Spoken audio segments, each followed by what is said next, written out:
இன்றைய ஆத்மீக தேன். இன்ற தினத்தின் தியானத்திற்காக சங்கீதம் 109 30-31. கர்த்தரை என் வாயினால் மிகவும் துதித்து அநேகர் நடுவிலே அவரை புகழ்வேன். ஆக்கணைக்குள்ளாக தீர்க்கிறவர்கள் நின்று எளியவனுடைய ஆத்துமாவை ரட்சிக்கும்படிக்கு அவர் அவனுடைய வலது பார்சத்தில் நிற்பார். ஆம் பிரியமானவர்களே, என் தேவனாகிய கர்த்தரை உன் வலது பார்சத்தில் நிற்கிறபடியால் நீ ஒரு காலமும் அசைக்கப்படுவதில்லை. அவரே உன் வலது பக்கத்தில் நிழலாய் இருக்கிறவர். பகலில் வெயிலாகிலும் இரவிலே நிலவாகிலும் உன்னை சேதப்படுத்துவதில்லை.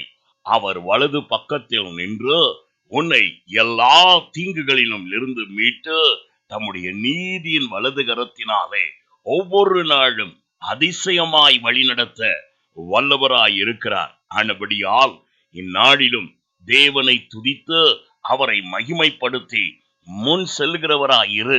இதோ அவர் உன் வலது பக்கத்தில் நின்று உனக்கு விரோதமாய் எழும்புகிறதான எல்லா பொல்லாங்கனிடத்திலிருந்தும் பொல்லாப்பிலிடத்திலும் இருந்து உன்னை விலக்கி மீட்டு உன் காரியங்களை ஜெயமாய் முடித்து தர வல்லவராய் இருக்கிறார். சோர்ந்து போகாதே.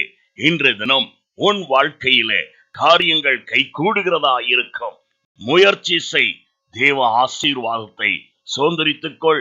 நான் உங்களுக்காய் ஜெபிக்கட்டும். எங்களை அதிகமாய் நேசிக்கும் அன்புள்ள பிதாவே, இதோ கர்த்தரை நான் எப்பொழுதும் முன் வைத்திருக்கிறபடியால் நான் அசைக்கப்படுவதில்லை என்று தாவீது சொன்னது போல, நீர் எங்கள் வலது பக்கத்தில் இருக்கிறபடியால் எங்களை குற்றம் சாட்டுகிறவர் யார்?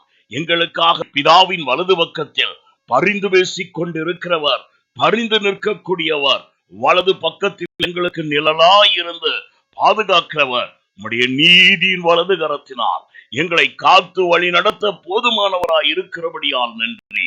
அப்படியே இந்நாளிலும் உம்முடைய பிள்ளைகளோடு இருந்து வழி நடத்துவீராக. இயேசுவின் நாமத்தில் பிதாவே, ஆமென். God bless.